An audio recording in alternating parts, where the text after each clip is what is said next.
Assalamualaikum warahmatullahi taala wabarakatuh. Tuan-tuan dan puan-puan yang saya hormati sekalian. Saya Mas Bayu. Jadi hari ini saya ingin membuat video sekali lagi untuk menjawab beberapa persoalan pertanyaan yang saya terima daripada ramai pihak dan masih lagi berkait persoalan-persoalan yang berlega dalam pemikiran masing-masing, iaitu tentang akhir zaman. Tuan-tuan dan puan-puan, kita sebenarnya kerap diletakkan dalam situasi yang serba-serbi keliru dan dalam keadaan yang bingung dengan situasi kita pada hari ini, dengan suasana dunia pada hari ini yang penuh dengan persoalan-persoalan yang perlu dijawab, persoalan-persoalan yang perlu difahami, kerana realitinya kita hidup di zaman yang penuh dengan kekeliruan. Dan perkara ini adalah sesuatu yang tidak boleh kita nafikan. Di mana-mana di dunia hari ini begitu banyak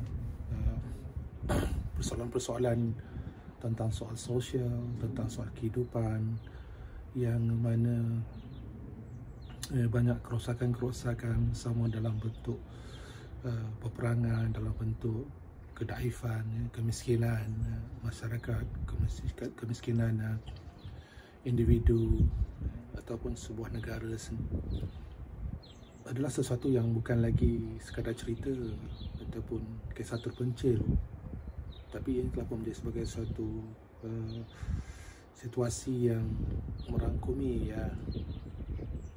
seluruh dunia. Peperangan di Ukraine contohnya, peperangan di Yaman, peperangan yang masih berterusan lagi di sebagian besar di Syria, di keadaan di Afrika yang bergolak dengan suasana yang berbagai, dan pengaruh-pengaruh kuasa-kuasa besar yang masih lagi ingin mengatur cara dunia ini mengikut corak dan mengikut ketetapan mereka. Jadi saya ditanya dengan persoalan-persoalan apa sebenarnya dan apa situasi umat Islam akhir zaman, dan bagaimana persoalan tentang Imam Mahdi, tentang Kisah Dajjal dan sebagainya lagi. Jadi ingin saya tekankan masih sejuk lagi.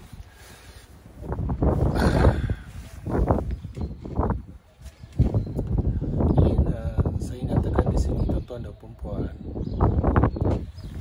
realiti umat Islam di dunia hari ini jumlahnya tak kurang 2 bilion.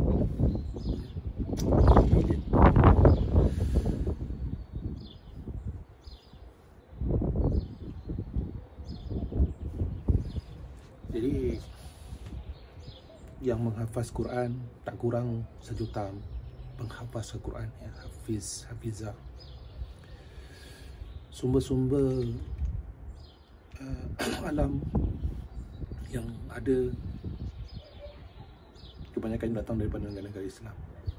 Sumber minyak contohnya, sumber bahan-bahan mentah, mineral yang menjadi tunjang kepada pembangunan dan pergerakan ekonomi dunia, banyak yang datang daripada negara-negara Islam. Soalnya, kenapa kita tertinggal jauh dari aspek kemanusiaan?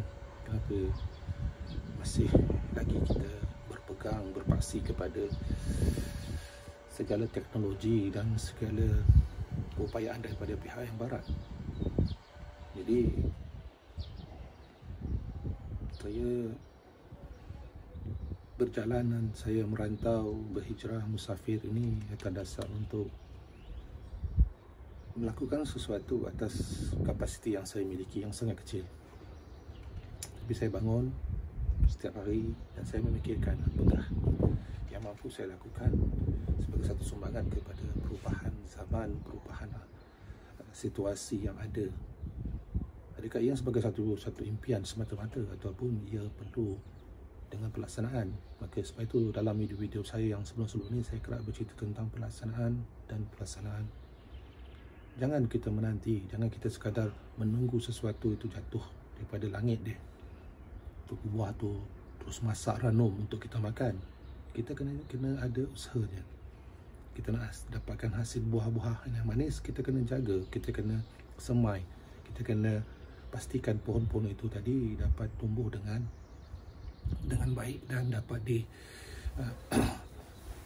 dijaga hingga dapat menghasilkan buah-buahan yang baik untuk kita makan, untuk kita kongsikan dengan ramai. Maka semua ini adalah atas usaha tuan-tuan dan puan-puan. Tapi persoalannya bila kita bercerita tentang usaha, kita masih lagi menggunakan kaedah-kaedah ataupun menggunakan formula-formula, menggunakan peralatan-peralatan yang dihasilkan oleh pihak-pihak yang dah tentu-tentu tidak mempunyai tauhid yang sama sebagaimana kita. Lalu apa daya upaya kita untuk kita keluar daripada keadaan tersebut? Berulang kali saya katakan, kita kena buat perubahan. Kita kena reset ilmu. Kerana ilmu adalah permulaan kepada segala perkara dalam kehidupan kita, pengetahuan. Apa yang kita lakukan dalam hidup kita adalah berdasarkan apa yang kita tahu, apa yang kita pelajari, apa yang kita perolehi daripada sistem pendidikan. Maka sistem pendidikan itu yang akan mencorak kehidupan kita. Jadi hari ini tuan-tuan dan puan-puan yang banyak berpegang kepada sistem pendidikan yang telah wujud sekian lama, cuba tanya dengan diri tuan-tuan dan puan-puan, apa hasilnya hari ini? Apa yang tuan-tuan dan puan-puan pegang? Apa yang tuan-tuan dan puan-puan fahami? Apa hasilnya? Lihat sekeliling. Adakah ia membawa ke arah apa yang tuan-tuan dan puan-puan inginkan? Ataupun ia hanya sekadar satu proses yang berulang daripada dahulu sampai sekarang, daripada tok nenek kita sampai kepada ayah kita, sampai kepada kita, dan akan kita wariskan kepada anak cucu kita. Adakah itu yang tuan-tuan dan puan-puan fikirkan sekarang? Ataupun tuan-tuan dan puan-puan menanti satu keajaiban datang daripada langit turun untuk merubah semua keadaan? Jadi apa peranan tuan-tuan dan puan-puan dalam kehidupan dunia hari ini? Menanti. Apa yang Allah berikan kepada kita cukup, lengkap segala-galanya yang ada. Ada akal Allah beri, ada anggota Allah berikan, tubuh badan yang sihat contohnya. Kita diberikan ruang untuk bernafas, udara yang tidak perlu kita bayar. Cuma apa yang perlu lakukan hari ini adalah menilai semula, riset semula, fahamkan semula. Apa yang tuan-tuan nak faham adalah atas apa yang mereka sebelum ni faham. Jadi apa yang perlu diterima hakikatnya adalah apa yang tuan-tuan dan puan-puan faham pada hari ini, adakah telah menjawab persoalan-persoalan yang tuan-tuan dan puan cari. Kalau tuan-tuan dan puan masih belum menemui jawapan atas apa yang dicari, balik kepada puncanya, iaitu sumber pengetahuan yang dimiliki untuk mendapatkan kefahaman. Kerana kita faham sesuatu itu berdasarkan apa yang kita tahu, apa yang kita pelajari. Kita belajar ABC, kita belajar nombor 1, 2, 3 ke contohnya. Dari situ baru kita dapat menjelaskan apa yang kita faham berdasarkan apa yang kita belajar. Maka apa yang tuan-tuan dan puan-puan telah pelajari selama ini, ya, daripada sekolah, daripada universiti, mungkin daripada guru-guru ataupun daripada mana-mana, dan sebagainya, kaji semula, fahamkan semula. Kenapa selama ini masih lagi kita tidak faham apa yang patut kita faham contohnya? Maka balik kepada asas, balik kepada punca kefahaman kita, iaitu sumber ilmu yang kita miliki. Ya, kita semua katakan kita berpegang kepada Al-Quran dan Sunnah. Kita ikut apa yang Rasulullah telah sampaikan. Jika benar itu yang berlaku, pasti tidak ada masalah, kan? Jika itu sebenarnya apa yang difahamkan, pasti tidak ada isu tentang umat Islam pada hari ini. Tapi kenapa hari ini berlaku begitu banyak kerusakan, berlaku banyak penyelewengan, banyak besar-besar kerusakan? Jika benarlah kita semua mengikut apa yang telah diperintahkan oleh Allah dan Rasulnya, fikirlah sendiri.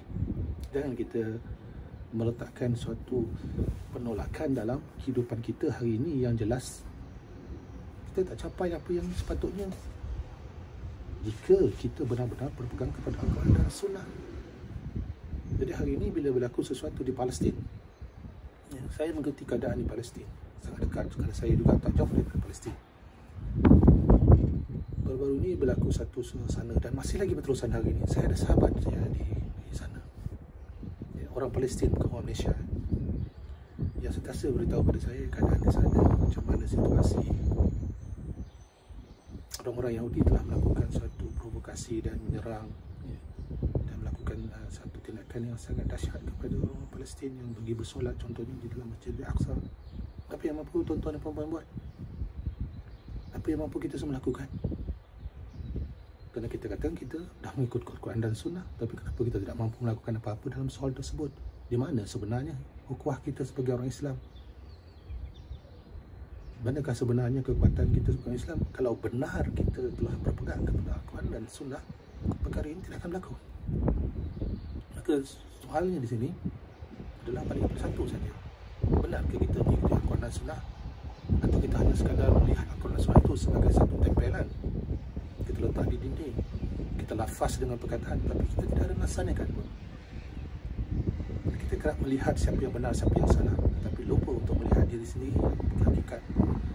Adakah kita benar-benar telah pun memahami dan mengikuti apa yang telah diperintahkan oleh Allah dan Rasulnya kepada kita?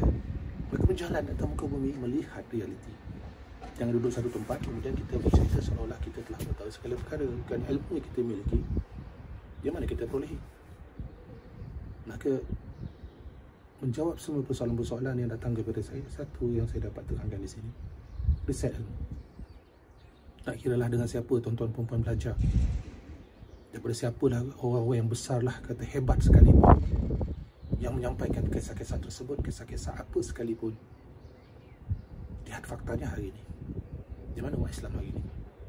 Kalau kita salahkan musuh-musuh Islam yang menyebabkan kita keadaan begini, tuan-tuan dan perempuan, musuh-musuh tidak akan mampu melakukan apa-apa jika kita kuat. Jika kita berada pada paksi kita sebagai umat Islam, tidak ada satu makhluk pun yang mampu merosakkan ataupun menyusahkan kita. Kerana itu janji Allah. Allah berjanji dan menyatakan kepada Iblis laknatullah daripada permulaannya, mereka-mereka yang beriman dan bertakwa, orang-orang soleh, itu bukan bahagian kamu. Dia takkan dapat, kerana Allah terang-terang nyatakan, bersumpah dengan keadaan tersebut tidak boleh. Tapi yang lain tu, itu bahagian kamu, buatlah. Tapi mereka-mereka yang beriman kepada Allah dan Rasulnya takkan mampu diusik, takkan mampu dilakukan apa-apa. Tapi tuan-tuan dan puan lihat hari ini di seluruh dunia, apa yang berlaku pada orang Islam yang mengaku dirinya Islam? Apa yang berlaku? Jadi ini soal atas diri sendiri. Saya menyampaikan atas apa yang saya lihat dengan mata kepala saya sendiri. Saya menempuh perjalanan ini. Bila bercerita dengan saya ramai, PAL, saya nak menyokong PAL, saya nak bersama dengan PAL, saya perubahan hidup saya kerana PAL yang mengajar saya dan sebagainya. Tetapi realiti sampai hari ini masih lagi saya berjalan dengan diri saya sendiri. Di mana mereka-mereka yang menyatakan nak membantu? Saya tak nampak. Membantu dengan doa bolehlah katanya, tapi selebih daripada itu tak boleh. Kerana itulah kekuatan Islam, katanya berdoa. Tuan-tuan dan perempuan, baca Al-Quran, rujuk Al-Quran. Kita perlu lakukan perubahan, bergerak, melaksanakan atas apa yang telah diperintahkan oleh Allah dan Rasulnya. Rasulullah tidak duduk diam-diam dalam masjid. Rasulullah keluar bekerja, keluar melaksanakan tanggungjawab dia sebagai seorang suami, sebagai seorang pemimpin, sebagai seorang manusia. Kena ada pelaksanaan dalam diri kita. Kita jangan menantikan sesuatu itu berlaku, dan jangan kita berjanji atas perkara kita tak mampu laksanakan. Jadi saya menyentuh ini kerana saya ni tak suka sebut perkataan-perkataan begini, tapi saya hari ini saya nak sebutlah sebab tak tahan dah meluat saya sebenarnya dengan mereka-mereka yang bercakap saya sokong PAL, saya suka, saya apa. Saya meluat dengan mereka-mereka yang berpura-pura dalam keadaan munafik. Dunia ini penuh dengan manusia munafik. Saya baru-baru ni pergi melawat seorang sahabat saya di satu kawasan pergunungan. Bahasa dia senang aja, dia kata ada dua saja golongan yang saya lihat, sahabat beritahu saya. Satu golongan yang namakan kafir dan satu lagi namanya munafik. Itu yang saya lihat. Saya bergerak ke mana-mana tempat, saya akan lihat dua ni saja, kafir dan munafik. Jadi tuan-tuan dan perempuan, jangan kita sebut pada perkataan Islam, tapi kita sebenarnya jauhkan diri daripada Islam. Salam sejahtera daripada saya, Masa Bayu, daripada Istanbul. InsyaAllah kita bertemu lagi. Assalamualaikum.